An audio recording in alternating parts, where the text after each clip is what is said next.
thank you all for joining us. And you've got some real great experts on work in the digital space. And I think what I'd like to do is start off by asking each one of them what their work is in the digital investment space and some of the trends they're seeing. And I think I'll start with you, Tanya. Great. Thank you so much, Barry. It's great to be here. Hello, everyone. My name is Tanya Sam.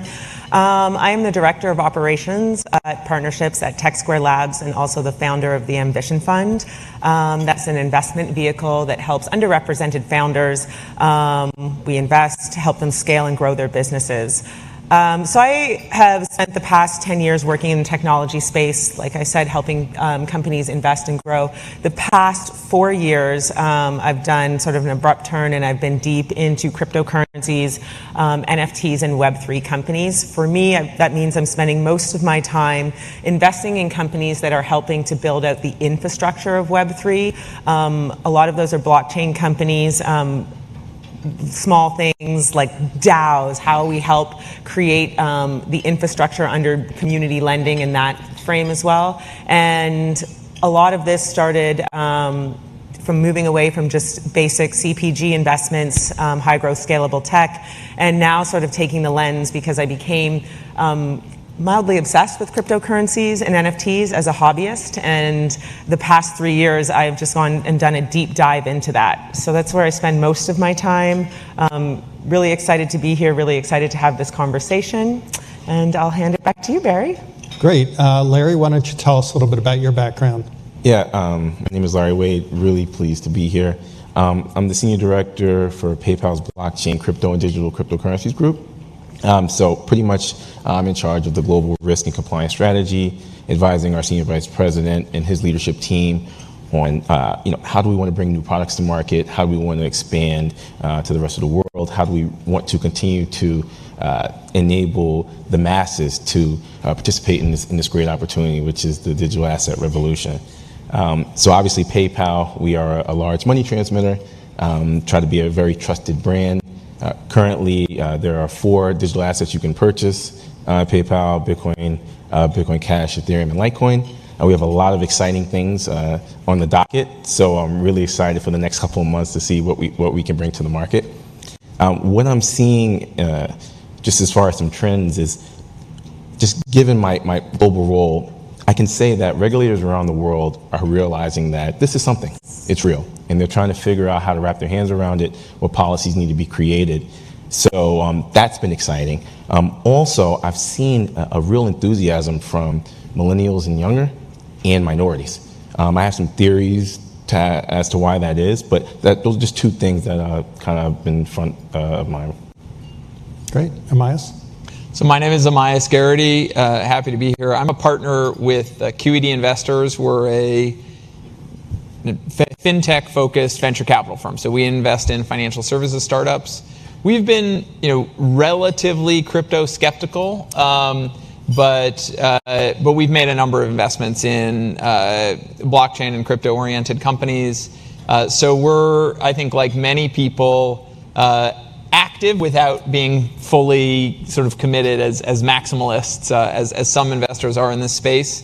And I come to this after I've been actually thinking about Bitcoin and blockchain for going on a decade now, but without ever actually being a personal enthusiast. So I still own no cryptocurrencies, but I am the person who had to debate with then Treasury Secretary Jack Lew, where I tried to explain the consensus protocol under Bitcoin, and he said, "Well, wait a minute, Miles. The computers can't vote. Computers don't have free will." I was like, "Well, Jack, it's not. The computers are voting, but they're voting by using mathematical algorithms." And we went back and forth on that for 5 or 10 minutes. So that was 2013. If I had bought Bitcoin at that time, I'd be probably sitting on something not like this chair. But I think it goes to the that story encapsulates some of the challenges of this space, right? There's so much room for people to say, "Oh, if only I had bought at the first moment I heard about it, what would I be now?" And I think this is a real challenge that we can talk about today. in terms of this excitement, how much of this excitement is about the future and how much of this excitement is what you might call like regret. Oh, if only I had. And I think that's a real risk for the mass retail investors that we'll talk about today. So we basically have 20 minutes to convince you at the end of this panel to buy like one tiny cryptocurrency, No, like well, open a wallet. now, because we are investors in, I now have some amount of net worth exposed through the fund, but no direct personal investment. Well, Larry, I was really intrigued by your comment about seeing increased interest by minorities. Tell us a little bit more about what you're seeing in that and maybe some of the explanations for that. Yeah, so obviously a lot of it is anecdotal, but my hypothesis around this has to do with the fact that traditionally minorities have had to overcome high barriers to entry in order to participate in investment opportunities that have a higher asymmetric upside, right? Most are not accredited investors. If they were, would they even be, able to take advantage of any deals? Real estate, it's not that easy. There's a high cost entry in there as well. So I think that given we're in this interesting moment in time where volatility is a feature, right? Goes up and down, but there's still that upside, and the price point to kind of enter is still fairly low. But then also there's this notion of, hey, fractional ownership. I think that it's enticing, it's exciting, and obviously you want to, and this isn't investment advice, but you want to make sure that you are being responsible. There's nothing wrong with owning the S&P 500. But with that said, a diversified portfolio also throws in some assets and give you a little bit of juice. And I think this is an opportunity that minorities see to be able to get some juice, honestly. So that's kind of why I think we're seeing that interest. Great. Tanya, what do you think? For me, I feel like I've worked in the field of venture capital and investing, startups and technology. I've seen so much generational wealth created from that. And as a Black female in that field, I am often the anomaly. So despite what the statistics are saying, I don't feel like we have a strong enough presence. And so I work very hard to, number one, educate on the pros of getting involved in this. I personally feel like blockchain and the utility that it provides for technology and the growth that we're going to see as it sort of touches every sector in the world in future, we need to be a part of that.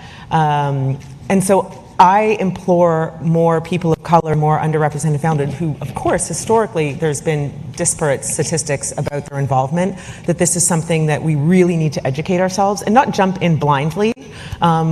I think that's also part of the gatekeeping, right? I like to say that in tech particularly, you have terms about the tech bro or the pale male that dominates, and we cannot argue with that statistic. I've been, in that area for a very long time. But I think what's also happening is there's so much uncertainty. There's so much chatter that it's kind of becoming a way of gatekeeping. People think they're too late. Don't invest in Bitcoin. You've missed the boat, or it's too risky.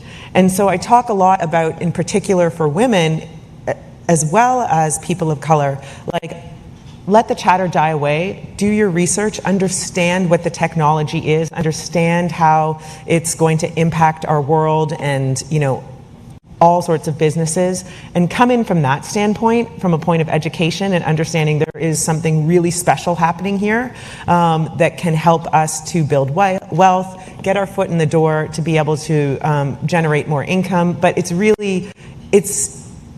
come at it maybe from a perspective of a hobbyist. Don't bet your life savings on it, but really do the research.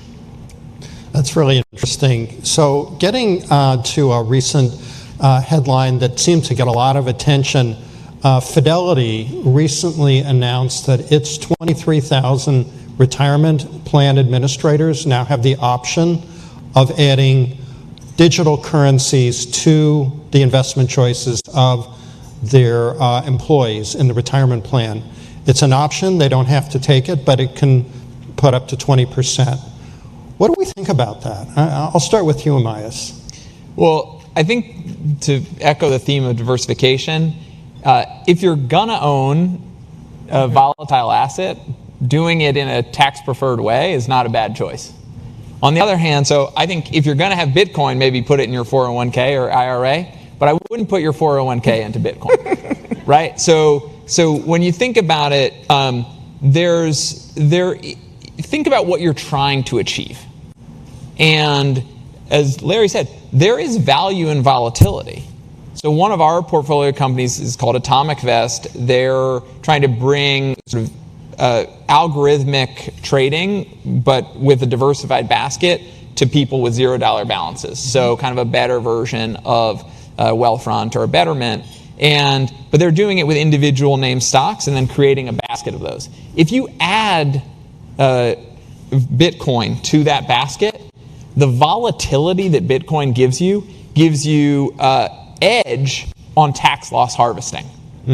Right? So you can, if you do it in an algorithmic way, the fact that Bitcoin is very, very volatile means that you can actually capture losses to apply against other capital gains. Now, no hobbyist is going to do that, but it's an example of what volatility can do to a portfolio that is not just negative. We tend to think of volatility as a big risk factor, but it can also add benefits to a portfolio. So I think when people are thinking about it, they have to think about, what am I trying to get from this investment? Am I really believing in the asset class? Do I think that there's something else going on that could benefit me? And I think in that context, or does it just add excitement to it, right? Being more focused on the stock market helps you stay in the stock market. That's right. And so having an emotional connection, if that helps you invest for the long term, then that might be good from a financial inclusion perspective, even if it increases your risk of loss. So I think we have to be very careful saying, not like, how do you think about it from a policy perspective, but also how do you think about it as an individual, and make sure that you're making pretty wise choices about what do you think you're getting out of this. And if you can cabin that correctly, then I think it can make sense.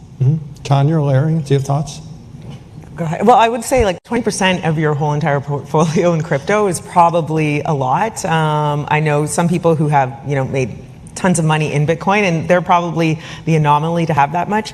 I think my takeaway from this is, again, I believe so strongly in cryptocurrencies and blockchain and the technology and for what it's going to do for the future, that it's about mass adoption. And I think mass adoption, like having Fidelities and the PayPals and different, Chase being able to back these, allows and lends a support that we really need to bring more people into the market. The 20% part really throws me off, because I do think that's a big chunk.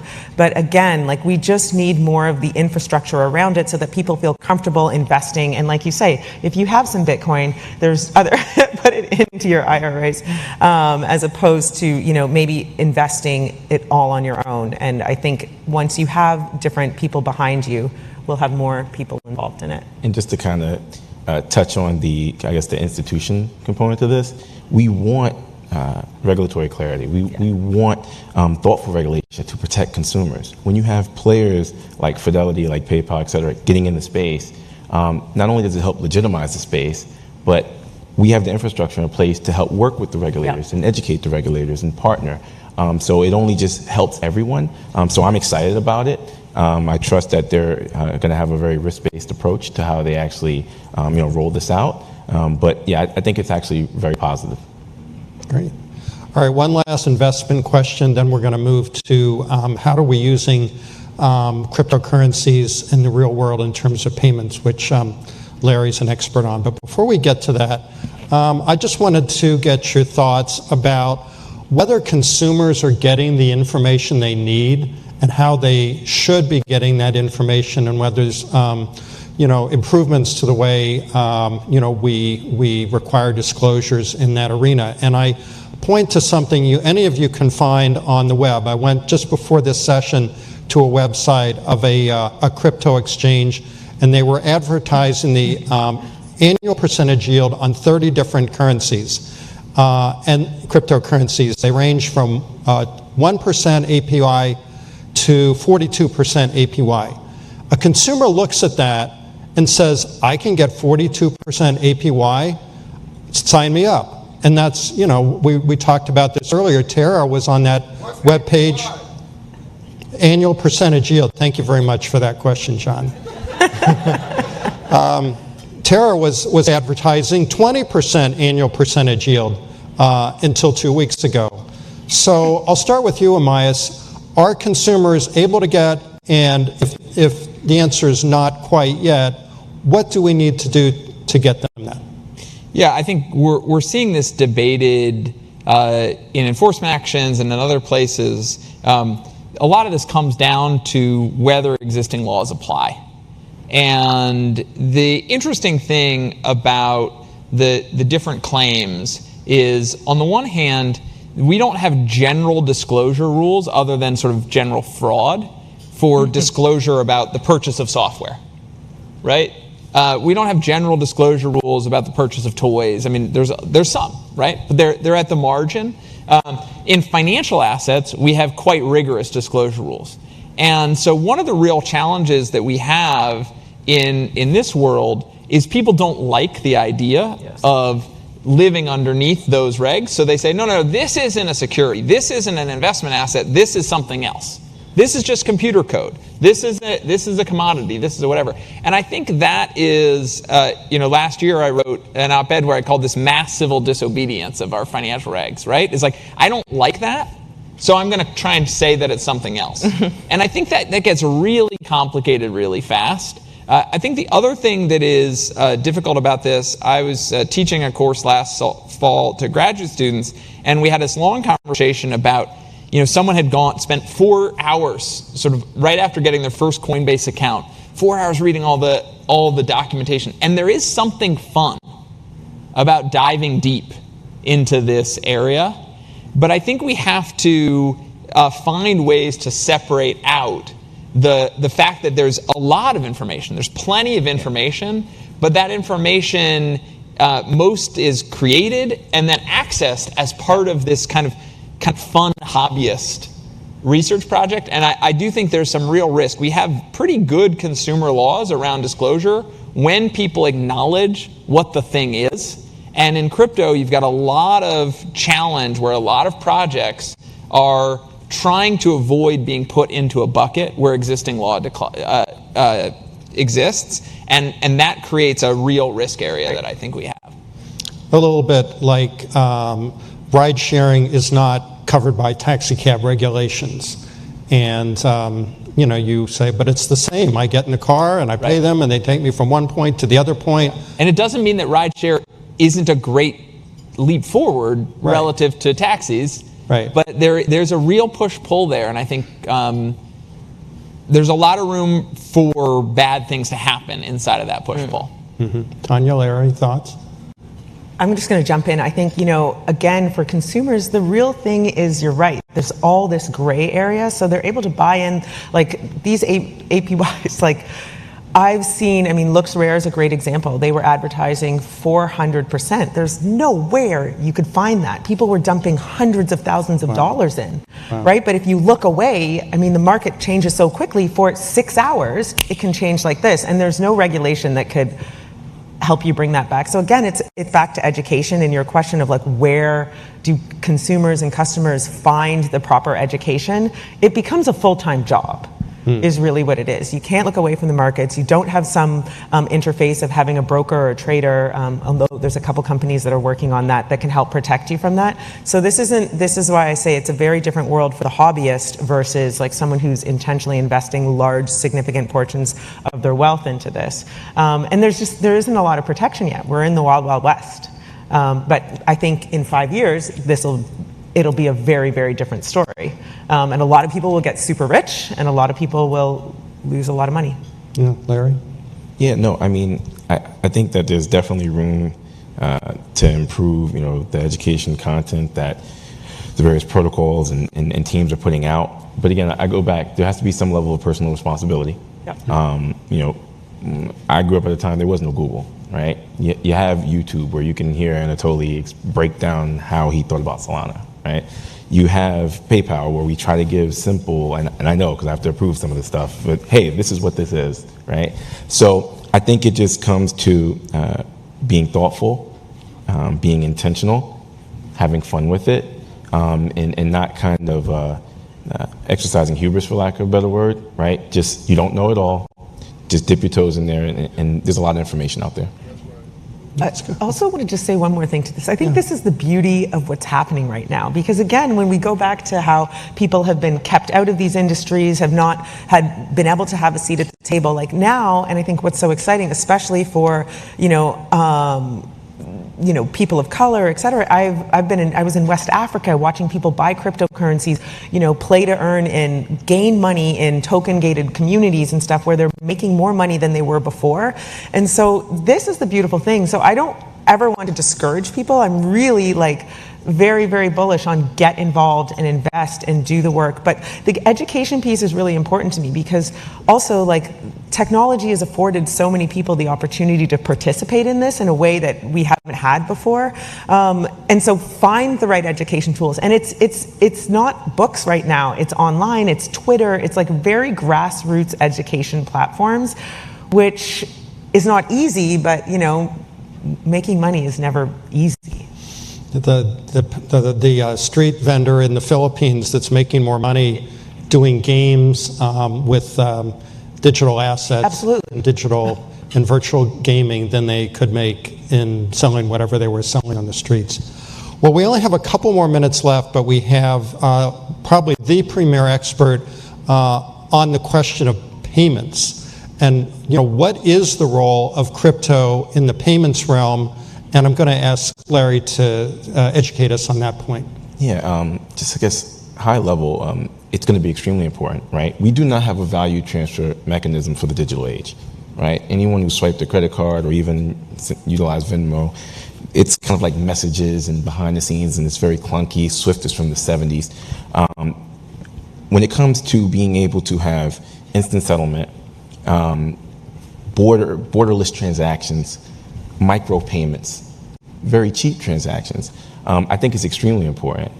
And at PayPal, what we're trying to do is, for lack of better words, be that conduit into Web3. Make it easy. If anyone's ever tried to purchase an NFT, it's a bit challenging. If you could just check out with PayPal, it probably would be a lot easier. Now, to get it to that point, there's a lot of engineering that needs to go. But I'm just saying, just things like that.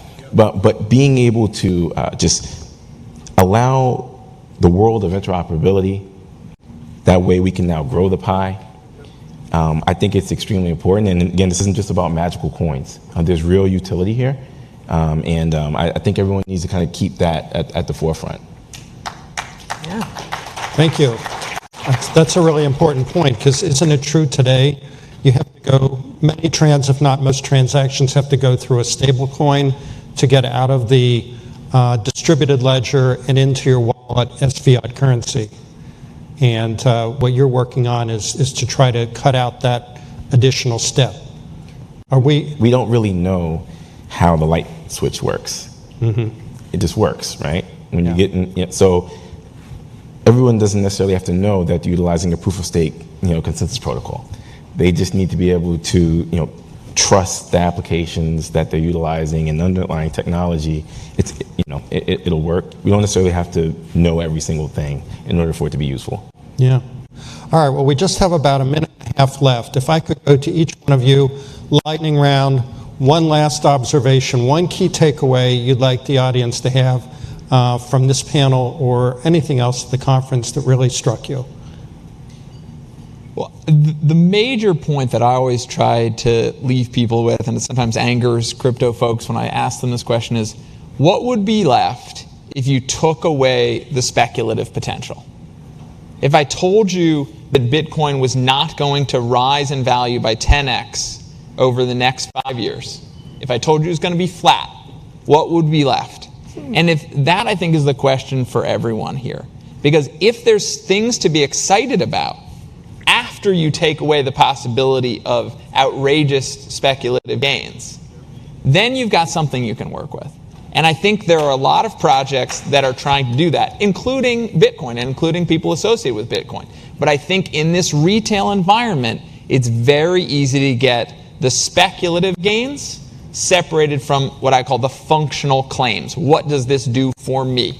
What does this do for people? And that, I think, is where the real risk is, because the retail people will take the excitement about this is new and different, combine that with, and by the way, a lot of people get rich this way, And that's a way for people to lose a lot of money. Yep. Because that's a way for retail people to be the greater fool. Whereas if you stick to the functional claims, those can be evaluated over time. Okay, Tanya. That's so true. I'm just going to keep it simple. I would just implore, everyone should just play around, open a wallet. If you don't have a wallet, you should have multiple wallets. Just understand how it's working, be able to try different cryptocurrencies. I think that's the best way to dip your toe in the water, and the best way to learn, because now you literally have some skin in the game. And, also look into different applications. Like NFTs are really big right now. I'm super passionate about those. They're not just PFPs. There's so much utility there that we're going to see moving across different industries, from, healthcare to how we store our health information to mortgages. So just be open-minded to it, and play. Yeah, quickly, this is an extremely exciting time. This is the first new asset class that, is being adopted by the entire world at the same time, trades 24/7, solves a multi-trillion-dollar problem around the value transfer, procedures within the digital age. Be thoughtful, work hard, be diligent, but this is extremely exciting. We haven't seen anything like this in our lifetime, probably won't. And this is truly a paradigm shift from my view. So this is just a really cool time, honestly. So, Great. Well, Amias, Tanya, Larry, thank you for coming. Great insights. Really appreciate your doing this. Let's give them a round of applause. thank you.